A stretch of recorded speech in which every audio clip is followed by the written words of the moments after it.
Alright, first video after the bear was sighted just up there. Yeah, so I have to admit I'm a little paranoid. Walking in the woods with bears, I just don't like it. Seems like a bad idea. Yeah, I'll be looking for bear sign and such. So yeah, I don't like it. It's just unnecessarily distracting and all of that crap. Fuck. That's a big print. I think it's a dog. I think. I don't know. It's a deer. See, now I'm already doing it. I'm already distracted out of my life. Yeah, that's a big print there. That's a big one. Uh-huh. Yeah, maybe I should reconsider. I got a bell in my bag just in case. Like that'll, that'll scare them off. Geez, see now I'm already distracted. I'm already fucked out of my life because some asshole thought it was a good idea to reintroduce big giant animals. Yeah, I don't know what that is. Some sort of print with claws. Doesn't seem big enough to be a bar. Seems like a dog. Not that dogs in my woods is any good either. Especially dogs on my path in my woods. Yeah, I'm just like, yeah. What am I gonna do if a bear's pissed off? Say what? Go away, shoo, scat. Well, yeah, I'll do that. Anyway, all right. So I guess I'll talk about something. Try to. Yeah, just. Yeah. Is that a bear? Anyway, yeah, this difference between psychology and philosophy. It's going to just keep coming up. I guess I can't force, I can't make rules that anybody's going to pay attention to. I'd really like to find a good track, just to say, ha, there it is, bear. I haven't found one yet. It's so muddy, you think they'd be all over the place. There's a bear roaming about. But even the one up there didn't leave any good tracks. But it was like a verified sighting. I mean, other people saw it, so I didn't personally see it. But anyway, bears. I don't like bears. See, now that's a round track there. That's like a horse hoof, but it's not big enough to be a horse hoof. So that is a suspicious one. Anyway. Philosophy. This is going to be a really tedious video. Sorry, because I am distracted. All right, that's horse. yeah. Okay, I got the horse down. That's horse. That's a deer. Okay, let's look and see if we see anything here. That's a horse. That's a human. That's a horse again. Okay, nothing interesting there. Okay. I think we're okay. I don't see any big giant claws anyway, so yeah, that's good. These claws will kill you. Anyway, hello, bear.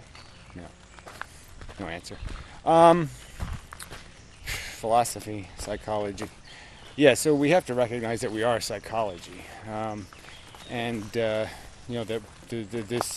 this biological mechanism creates in us emotional responses that our brain, through conditioning, through maturation, attaches to things. We like certain kinds of food, certain kind of behavior, certain kind of definitions of attractive, repulsive. All these things are sort of established internally. And where does a horse go from here? It jumps over the tree? Oh, it must go that way.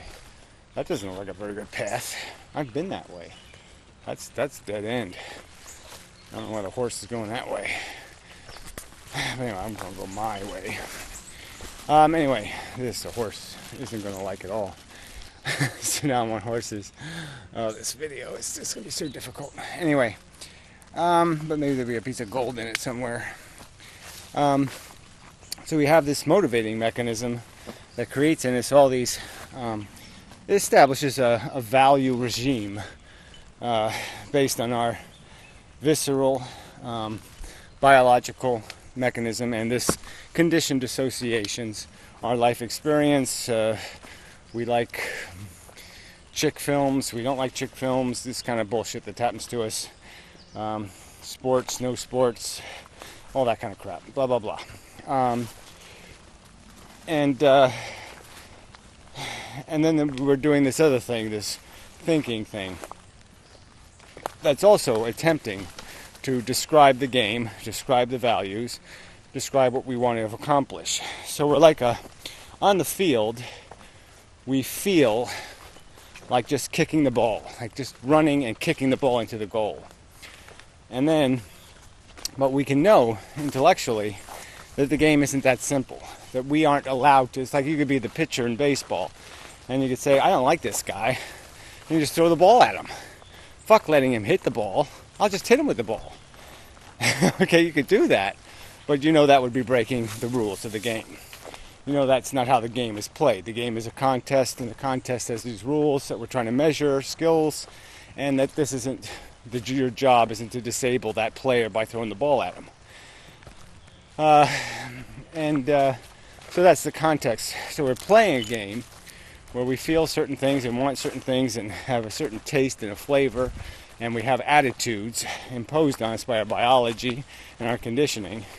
And then we have an intelligence that's saying, but the game is more complicated. You can't do this, you can't do that, you have to do this, you have to say that. All these different little things that you have to do because you know these are the rules of the game. And so the same thing's happening in philosophy.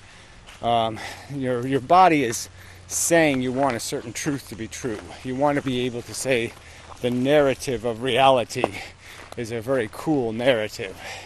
It's a really cool story that you're caught up in. You don't want to think that what you're caught up in is, your whole family. It's like thinking about your family. You don't want to think of your family as being a bunch of rapists and assholes and takers and thieves.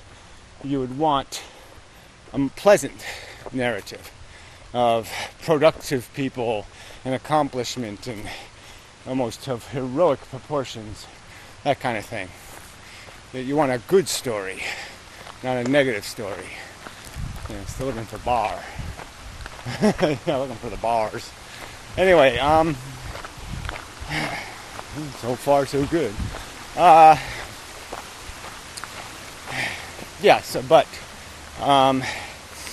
We were doing this intellectual thing where you do this physics thing and this chemistry thing and this biology thing, and you understand, I'm a biological organism, 4 billion years evolution, senses, scheming device is my brain, blah blah blah. I understand the context of these emotions I feel, and why I feel is because these are motivational devices to, it helped my ancestors to better, eat the skin, off their adversaries and such and whatnot. So that truth is what we call a philosophy. That's called being an interpreter, not necessarily a rule maker, but a rule evaluator, a game evaluator, a spectator in a way, a critiquer. Now this bell's going to annoy the fuck out of me. Alright, there, silenced mostly. So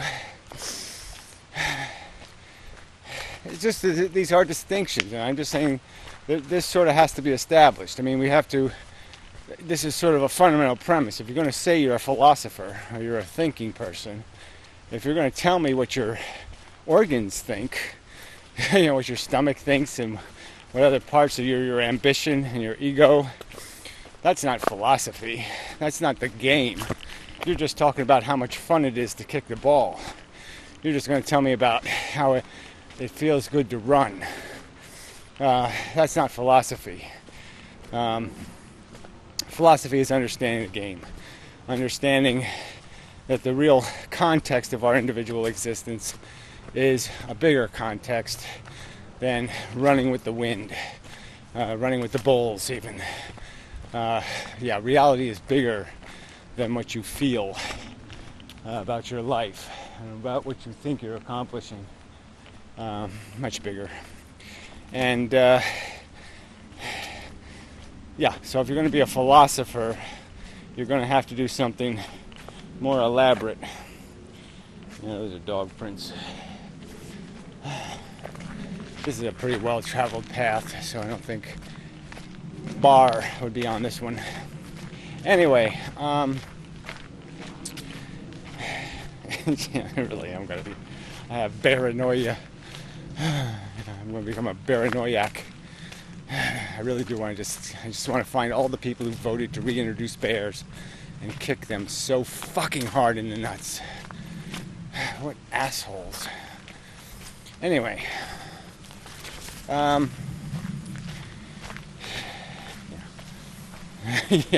I mean, that's just, let's do the holistic tree hugger thing and put the bears back in the woods so they can chase us and claw us into little pieces.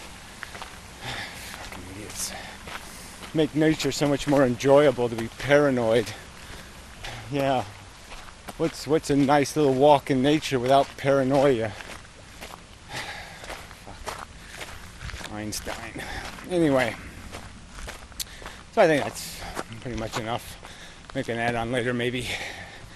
It's a big subject, but I mean, it's so simple in principle. I mean, we should be able to understand the difference between doing a serious job of describing reality and doing the kind of unserious job of describing what I like to jerk off to. I mean, those are two different things. Okay, reality and movie talk. These are different things, and people really got to know that these are different things. I mean, they got to play fair. Don't call yourself a philosopher if all you're going to talk is psychology. And pretend there's no philosophy to be done because somehow the truth, is undiscernible. I can't figure out that trees have roots, that they evolved to catch sunlight efficiently. I can't make those conclusions. It's too mysterious, too foggy, too woo-woo. No, it's not too woo-woo. It's right there in front of you, asshole. We can say it. We can say it out loud with authority. Bears have big claws. Yeah, we can say it out loud and with authority. You fucktards. Anyway, I'll now go running so the bear will have something to chase. Thank you very much. Until next time. Yeah, I'm back. Alright, we'll call this a junk video, just to be fair. This is pretty bad. So explore this duality some more. This is the ultimate problem, I suppose. This is probably all I should talk about for a while. This one should probably be hammered and hammered and hammered. Is this idea that we are two things. We're a feeling, sentient creature, an animal, a desire machine, a need machine, and we are a thinking device, a scheming tool originally, but we can do better than that now. It really does look like a bear print or something. But anyway, my paranoia is back. I'm in the woods alone. He could be sleeping right over there. Anyway, can't really run anywhere in here. He's mad bear. See, I'm doing it again. I knew this was going to happen. It's going to take me a little while to just get over my paranoia. How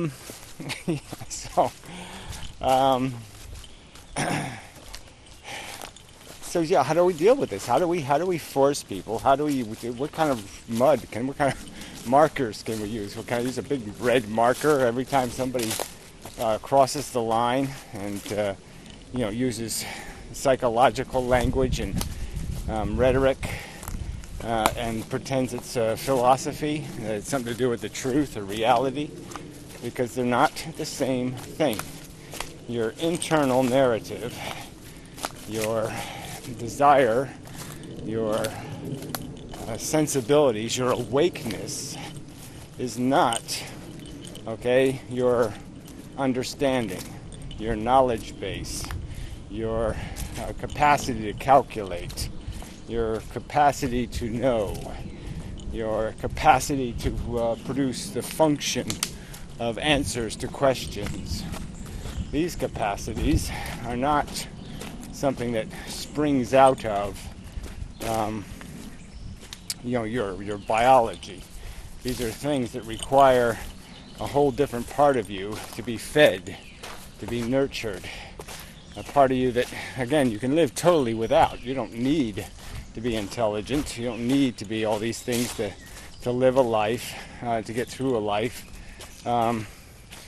quite satisfactorily, by most people's standards anyway. I guess I would argue to be truly productive, it's likely you're going to need to have some brains. You're going to need to modify the world and react to it in very specific and what might be called wise. You might have to have some wisdom, to be a productive human. But anyway, this is the dilemma of our existence. I am this animal, and I am thinking person, with understandings of meiosis and phloem, tree tissues, and understandings of paramecium behavior. It's kind of funny how the pointy end is the back end. Yeah, because they really don't need to be all that streamlined. But it's kind of ironic. And their mouth isn't in the front. I mean, little silly things. Yeah, so I have a bunch of this little silly bits of knowledge. Not silly in themselves, but as a collection of knowledge, perhaps quite useful. In terms of understanding. Sorry. Felt like a spider web. So this is the sense machine, the feeling machine, and it has to sort of connect itself to, the Mr. Spock personality, the thinking machine personality, and we have to sort of work together. We sort of have to walk with each other. We're sort of tied to each other. It's like a three-legged race. So we sort of have to learn how to hobble along together and not screw around too much. I can't screw him up when he's doing his work, and hopefully he won't show up when I'm like in the bedroom and say something stupid like, it's just a biological function and blah blah blah blah, some kind of crap. We try to stay out of each other's way, and I think people who are going to be philosophers on the internet, they ought to wear a little badge or something, or a hat. The Mystic did that. He had different hats for different kinds of videos. They weren't quite explicit. They didn't have labels on them. But I mean, that's sort of what we should be doing here, is being clear that when you're talking as a feeling human, an emotional person, and when you're going to do philosophy. And if you're doing it from the same mechanism, if you don't feel any distinction, you're probably doing it wrong. Yeah, because you should feel a huge distinction. You should recognize the distinction. The animal in you should be pretty damn irritated and bored with conversations about reality. And your intellect should find most of your silly living nonsense quite tedious and monotonous and ludicrous and almost embarrassing. Almost embarrassing. There's lots of embarrassing bits, really. I'm basically describing a human being that's schizophrenic, multi-personalitied, at least in this limited sense. I mean, I'd say we are all have multiple personalities, and the distinction between schizophrenics and non-schizophrenics is inhibitions. The personalities are blended and required to they're all tied to each other.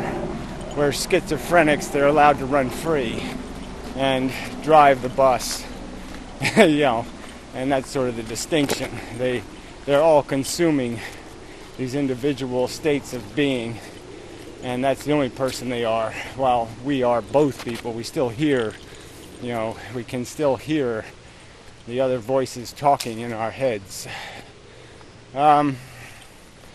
So yeah, but this is really important, because if really you're just going to have conversations about how human beings should become more loving and efficient and la la la la la, yeah, well then I can drive that argument all the way into, you know, the straight line of just turning you into a little gooey organ. You know, why don't we just reduce ourselves to actual sex organs with little tiny bits of neural tissue tied to them, so they can still have their wonderful experience. But yeah, they don't have to think. You know, they don't have to do. They don't have to accomplish. You know, that's what it reduces to.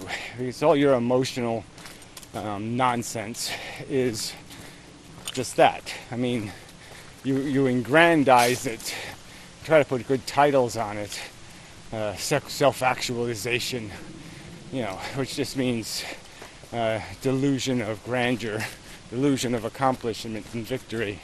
You're winning. Yeah, right. Sure you are. You know. And, you know, the rest of it's just this matter of taste and, you know, hierarchies and superiority dances, and it's just such a crock of crap. It's certainly necessary crap for the animal. The animal's got to play the game that way. But you know, if you're going to be a talker, a philosopher on the internet, then you got to talk better talk than out of your ass, or out of your dick, or out of your stomach, or out of your ego. You got to talk in a rational context, reasonable context, you know, and quit cheating all over the place. I mean, really, intellects, something that truly loves the truth, doesn't lie, doesn't cheat the truth, doesn't play games with words, pretending we know nothing when we know so much. Anyway, so you know who that's directed at, of course. Wink, wink. It's directed at all of them, right? That's what they're all pretending. They're all pretending the truth is foggy. It's all foggy out here. I don't know what any of this is. I don't know what 4 billion years is. I don't know what natural selection is. I don't know what evolution is. I don't know anything about the context of these rocks. I don't know what space is. I don't know what infinitude. I don't know what any of this shit is. I have no clue. It's all fog. Fog, fog, fog everywhere. Yeah, bullshit. Now, anyway, I think that's enough. So sorry for the less than straight line nature of this video, but I think it's a good illustration of how I'm trying to be a human, trying to live my life, and part of me is attempting to talk about concepts and the relationships those concepts have inside my intellect. And I'm trying to describe to you what my brain has filtered as accurately as my brain can compose the sentences and convey them to you. It's trying to just explain this is the relationship. Okay, when I hear the word universe, I don't think incomprehensible blob of doom or incomprehensible potential singularity beauty or some kind of bullshit. I think of mechanical process, chemistry, first physics, really. You know, very little chemistry, a lot of physics, but dumb as a stick. The universe is dumb. It's not an intelligent place. It's a crude mechanical place. No need for magic and mystery. There's no dragons out there. And you know, there's no damsel in distress that needs us to rescue it. A little subtle irony that I'll throw in there for free. But anyway.